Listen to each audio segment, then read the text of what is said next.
मित्रांनो, आमच्या 10 डेजचा जो टूर होती त्या टूरची संपूर्ण इन्फॉर्मेशन आज तुमच्याबरोबर शेअर करत आहे मी. तर ब्लॉग नक्की. नमस्कार.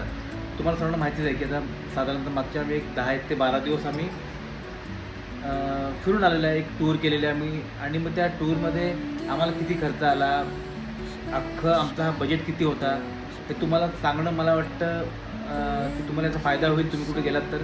म्हणून त्यासाठी हा स्पेशल हा मी ब्लॉग बनवलेला आहे. तर ॲक्च्युली हा आमचा जर्नी चालू झाला एक 20-21 तारखेच्या आसपास जर्नी चालू झाला आणि 31st आम्ही रिटर्न आलो. म्हणजे आता 10 ते 11 दिवस आम्ही संपूर्ण जर्नी हा पूर्ण केलेला आहे. आणि ह्या संपूर्ण जर्नीमध्ये आम्ही कुठे कुठे गेलो, कुठे स्टे केला आम्ही, त्या व्यतिरिक्त प्रत्येक ठिकाणी आम्हाला किती खर्च आला, हे तुम्हाला एक बजेटरीसाठी हा एक ब्लॉग बनवलेला आहे. आणि या ब्लॉगमध्ये तुम्हाला नक्की त्या गोष्टीचा फायदा होईल. तर मित्रांनो, हा ब्लॉग तुम्ही बघत राहा. मित्रांनो, सर्वात पहिला विषय होता जो आपण ट्रान्सपोर्ट आहे.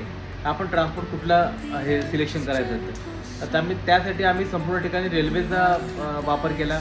ॲक्च्युली काही आमच्यातली लोकं ही वयस्कर होती, चालण्याचा प्रॉब्लेम होता. बसमध्ये असतील तर बसच्या जर्नीचा काही इश्यू होता की उलटी वगैरे होते किंवा बस लागते, बऱ्याच गोष्टी होत्या. जर फ्लाईटचं म्हटलं तर फ्लाईटचा परवडत नाही, काही महागड्या होतात गोष्टी, त्यामुळे फ्लाईट आम्ही शक्यतो अवॉइड केल्या. आणि त्यामुळे आम्ही निवडलं ट्रेन. आणि ट्रेनमध्ये सुद्धा आम्ही थर्ड एसीचं सिलेक्शन केलं, कारण की स्लीपरमध्ये आजकाल पुष्कळ त्रास होतो. त्यामुळे तुम्ही पण जेव्हा पण जाल तेव्हा थर्ड एसीचाच वापर करा. Minimum third AC, second AC first एसीला पुढची गोष्ट आहे. मिनिमम थर्ड एसीचा वापर करा, तुम्हाला फायदा होईल. आता आमचा जर्नी हा मित्रांनो कसा झाला. आमचा जर्नी सुरुवात झाला मुंबईपासून. मुंबईला आम्ही चर्चगेटपासून सुरुवात केली. ती CST पासून ते आम्ही सुरुवातीला फर्स्ट आमचा जर्नी होता दिल्लीपर्यंत आणि तो आम्ही केला राजधानीने पूर्ण. आणि त्याचा व्हिडिओसुद्धा मी तुम्हाला टाकलेला आहे. तर मुंबईवरून दिल्लीवरून मथुरा आणि मथुरा फिरलो आणि वृंदावन फिरलो. आणि त्यानंतर मथुरा टू वृंदावन ट्रेनने गेलो आम्ही. वृंदावन टू आग्रा आम्ही ट्रेनने गेलो. आणि आग्र्यापासून पुढे आम्ही ऋषिकेशला ट्रेनने गेलो. आणि ऋषिकेशला आम्ही स्टे केला. तिकडे आम्ही ऋषिकेश हरिद्वार पूर्णपणे फिरलेलो आहे. आणि तो झाल्यानंतर ऋषिकेशपासून ते मसूरपर्यंत आम्ही बाय कार बुक केलेलं आहे. तर साधारणतः इकडून Delhi to Mathura, Mathura to Vrindavan, Vrindavan to Agra आणि आग्रा टू पुढे जाऊन ऋषिकेश, ह्या ज्या 5 ट्रेन आम्ही बुक केलेल्या थर्ड एसीमध्ये. साधारणतः पर पर्सन आम्हाला एका माणसाला साधारणतः 7-1 हजार रुपये खर्च आला. थर्ड एसी कॅटेगरीमध्ये 7,000 रुपये पर पर्सन खर्च आलेला आहे. तर जो मेन ट्रान्सपोर्ट आहे रेल्वेचा, त्याला तुम्ही 7-1 हजार रुपये तुम्ही पकडा. आणि मित्रांनो, त्यानंतर सर्वात मेन राहतं हॉटेल. आपलं जे ॲकोमोडेशन आहे, साधारणतः आम्ही ह्या संपूर्ण जर्नीमध्ये एक 10 नाईट आम्ही संपूर्ण तिकडे स्पेंड केल्या. आणि 10 नाईटमध्ये आम्ही प्रत्येक जवळजवळ 5 कपल्स होते. तर 5ही कपल्सला आम्ही सेपरेट रूम घेतलेले. कुठेही आम्ही डॉर्मेटरी किंवा हॉल्स असं काही प्रकार केला नाही. म्हणजे एक चांगला व्यवस्थित आम्ही स्टे घेतला. आणि त्याला आम्ही साधारणतः एका माणसाला आम्हाला पर पर्सन 10 दिवसाला आम्हाला 6,000 खर्च आला. म्हणजे एका माणसाला सुद्धा ऑन ॲव्हरेज 800 रुपये पर डे असा काही खर्च आला. तर पहिले तुम्हाला मी सांगितलं रेल्वेचे 7,000 रुपये खर्च आले तिकीटला अख्ख्या जर्नीमध्ये 5 ट्रेनच्या ह्याच्यासाठी. आणि 6 दिवस नाईटसाठी आम्हाला 10 डेज नाईटसाठी आम्हाला 6,000 रुपये खर्च आला प्रति माणसाला. हे झालं रेल्वे ट्रान्सपोर्टेशन. त्या व्यतिरिक्त ॲकोमोडेशन. त्यानंतर तिसरा होता विषय फूडचा. तर फूडसाठी साधारणतः आम्हाला एका माणसाला, म्हणजे काही हॉटेल्समध्ये आमचं सकाळचा ब्रेकफास्ट जो असतो ब्रंच, तो एकत्र होता आणि काही ठिकाणी नव्हतं. तर काही ठिकाणी आम्हाला बाहेरून परचेस करावं लागलं. काही ठिकाणी आम्हाला जेवण सकाळ दुपारचं घ्यावं लागलं.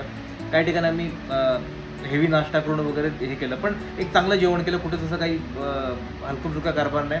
तर तो एक आम्हाला एका माणसाला 11 दिवसासाठी 5-1 हजार रुपये खर्च आला. म्हणजे रेल्वेचे 7,000, त्यानंतर ॲकोमोडेशनचे 6,000 आणि जो आम्ही फूडचा खर्च केला आहे, म्हणजे ब्रेकफास्ट इन्क्लुडेड आहे आणि राहणं आपलं रात्रीचं 2 टायमाचं जेवण इन्क्लूड आहे.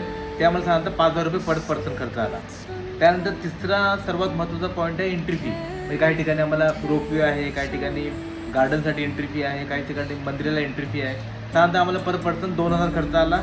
संपूर्ण 10 दिवसामध्ये जिथे आम्ही एंट्री केली तिकडे आम्हाला पर पर्सन 2-1 हजार रुपये खर्च आला. आणि जी कॅब केली आम्ही, काही ठिकाणी आम्हाला कॅब करावी लागली. काही ठिकाणी आम्ही ऑटोनी म्हणजे जे काही वृंदावन वगैरे आहे, ज्या ठिकाणी जवळजवळ जायला आहे मथुरा वृंदावन, तिकडे आम्हाला कारची गरज पडली नाही. काही ठिकाणी कारची गरज पडली आम्हाला, तर त्या ठिकाणी आम्ही मला वाटतं 4 ठिकाणी कार केलेल्या आहे. त्यापैकी 2 वेळा मला वाटतं 2 का 3 वेळा एक वेळा रिक्षा होती, 2 वेळा अर्टिगा कार होती आणि 1 वेळा क्रिस्टा होती. शेवटला 4 डेज आमच्याबरोबर क्रिस्टा होती. तर हा संपूर्ण खर्च आम्हाला पर पर्सन 4,000 रुपये राहिला.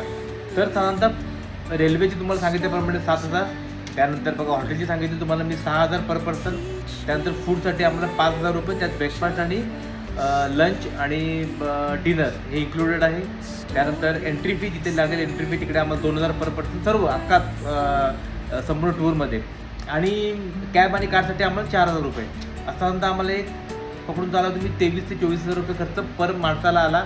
आणि हा खूप चांगला आहे. म्हणजे जर तुम्हाला 11 दिवस तुमची जर्नी आहे, 11 ते 12 तुमची जर्नी आहे, ह्या जर्नीमध्ये तुम्ही 2 डेज दिल्ली, त्यानंतर 1 दिवस मथुरा, 1 दिवस वृंदावन, 2 दिवस आग्रा, त्या व्यतिरिक्त ऋषिकेशला 1 दिवस, हरिद्वारला 1 दिवस आणि मसूरला 1 दिवस, तुम्ही साधारणतः 9 ते 10 दिवस तुमचा हा अख्खा दौरा होता.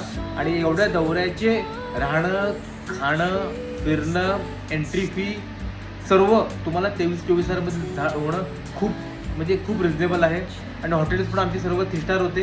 कुठेही असं साधं धर्मशाळा वगैरे आम्ही शक्यतो टाळलेलं बऱ्याच ठिकाणी की सोय होईल नाही होईल, प्रवासाकडे त्रास नको, वयस्कर लोक होती, त्यामुळे सर्व ठिकाणी मी 3 स्टार हॉटेल्स बुक केलेले. तुम्हाला मी सर्व रील्स म्हणजे माझ्या हॉटेल्स वगैरे सर्व आहेत, त्यामुळे सर्व चांगले हॉटेल्स वगैरे बुक केलेले.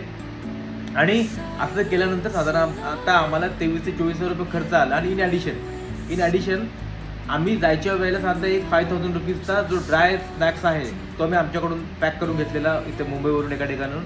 त्यामुळे काही ठिकाणी ट्रेनमध्ये आम्हाला काही घ्यायची गरज पडली नाही. काही ठिकाणी आम्ही सँडविच खाल्ले, काही ठिकाणी आम्ही तो नाश्ता खाल्ला. तर हा संपूर्ण खात पीत एकदम व्यवस्थित आणि एकदम आरामदायी असा आमचा जर्नी झाली. आणि सर्व ठिकाणी चांगले हॉटेल्स वगैरे बुक केले, मस्त एसीने प्रवास केला. आणि 23,000 ते 24,000मध्ये आमच्या संपूर्ण ह्या गोष्टी झालेल्या आहेत. मित्रांनो, कोणालाही आमच्या ह्या दौऱ्याबद्दल काही माहिती हवी असेल, काही जर्नीबद्दल माहिती हवी असेल, काही हॉटेलबद्दल माहिती हवी असेल, काही फूडबद्दल माहिती हवी असेल, किंवा जर्नी कुठून करावी, कुठे संपवावी याबद्दल माहिती हवी असेल तर नक्की तुम्ही कमेंट करा. तुम्हाला मी नक्की आता उत्तर देईन या सर्व गोष्टीमध्ये. आणि काही तुम्हाला अजून बाकी तुम्हाला कुठे आम्हाला अडचणी आल्या का, कुठं आम्हाला काय झालं नक्की मला विचारा, नक्की तुम्हाला त्याबद्दल मी सांगेन. पण हा एवढा मोठा दौरा साधारणतः पर पर्सन 24,000च्या आसपास होऊ शकतो, हे यातून सिद्ध झालेलं आहे. आणि त्याला थोडंसं अजून आम्ही जर फिल्टर केलं, अजून थोडं व्यवस्थित स्क्रुटनी केलं तर हा 22,000पर्यंत सुद्धा मित्रांनो येऊ शकतो. तर चला मित्रांनो, आजच्या ब्लॉगमध्ये हे तुम्हाला सांगायचं होतं की आमच्या जर्नीचा किती खर्च आला, किती दिवस राहिलो वगैरे आम्ही.